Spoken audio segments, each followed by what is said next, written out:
नमस्कार। आज हमें हिंदी वर्णमाला में अल्प प्राण व महाप्राण ध्वनियों में अंतर करेंगे।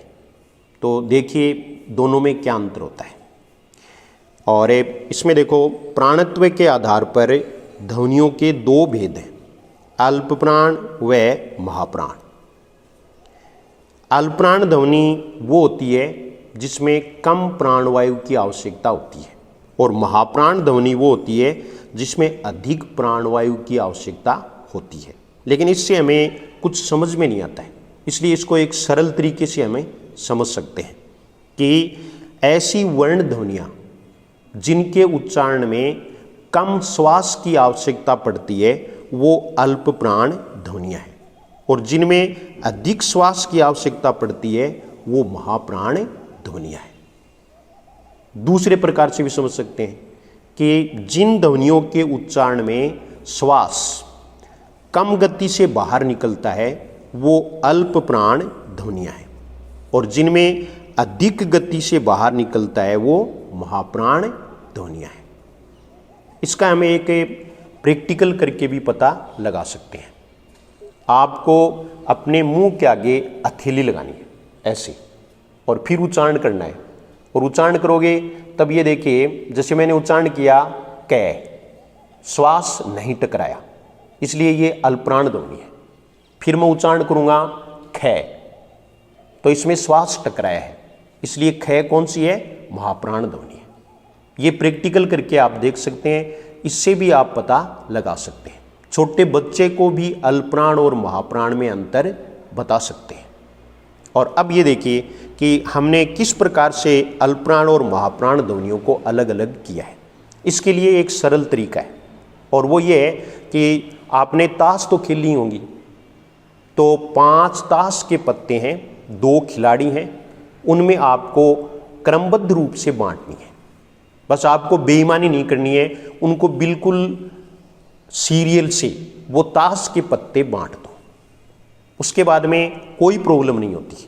और ये देखिए कि हमारे पास से 2 खिलाड़ी हैं, अल्पप्राण और महाप्राण, और ताश के पत्ते कितने हैं? 5। तो दोनों पत्ते बांट देंगे कि पहला पत्ता हमने अल्पप्राण को दिया, दूसरा महाप्राण को, तीसरा अल्पप्राण को, चौथा महाप्राण को, और 5वां अल्पप्राण को। हमारे ताश के पत्ते पूरे हो गए। लेकिन यहाँ हमने कैसे मैं तक का विभाजन भी कर लिया। अब इसको समझ लें कि प्रथम वर्ण यानी पहले का मतलब क्या है? प्रथम वर्ण, तो इसमें 5 आ जाएंगे, कै चे टे ते पे, ये 5 अल्पप्राण हैं। और दूसरे का मतलब क्या है? खे छे ठे थे फे, जो दूसरे नंबर पर आते हैं लिखने में, वर्णमाला लिखने में। तीसरे में भी 5 हो गए, गे जे डे दे बे, ये अल्पप्राण है। और चौथे में देखो घे झे ढे धे भे, ये महाप्राण हो गए।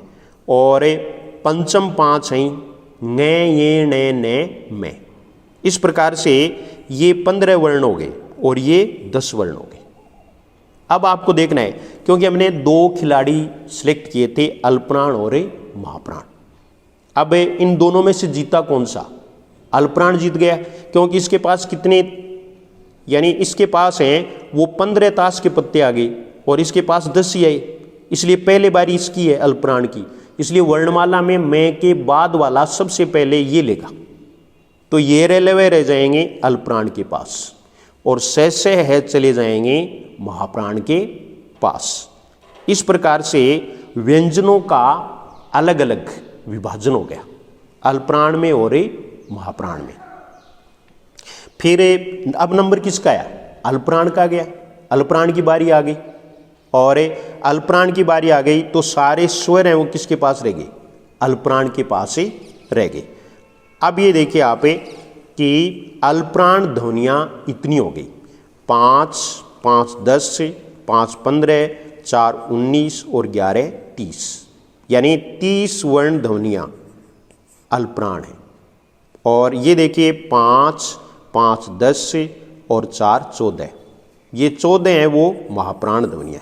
इस प्रकार से हिंदी वर्णमाला में कुल 44 यानी 44 जो ध्वनियाँ हैं उनका हम विभाजन अल्पप्राण और महाप्राण में कर सकते हैं।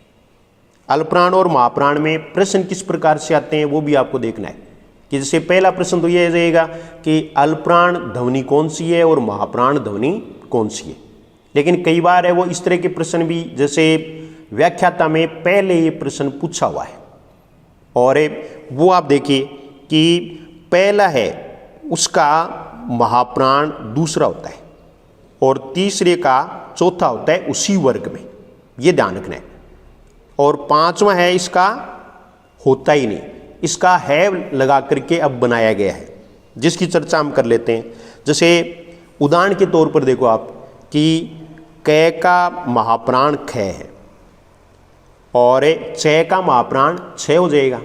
फिर तीसरे नंबर पर आप ले लो कि ग का महाप्राण क्या होगा, घ हो जाएगा और ज का झ हो जाएगा। ऐसे ही ड का ढ हो जाएगा, द का ध हो जाएगा और ब का भ हो जाएगा। पंचम वर्ण है उसमें आप देख सकते हैं कि न का न हो जाएगा।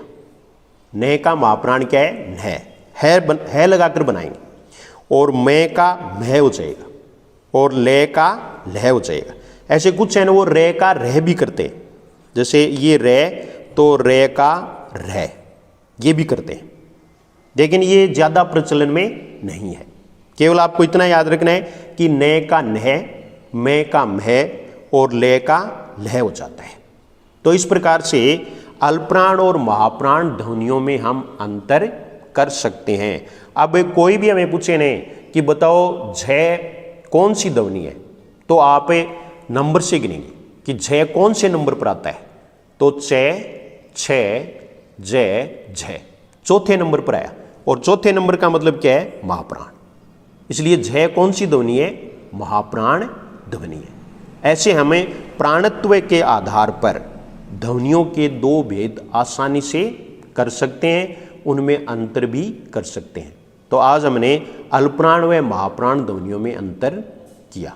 आपको ये बिल्कुल समझ में आ गया होगा, ऐसी मैं उम्मीद करता हूँ।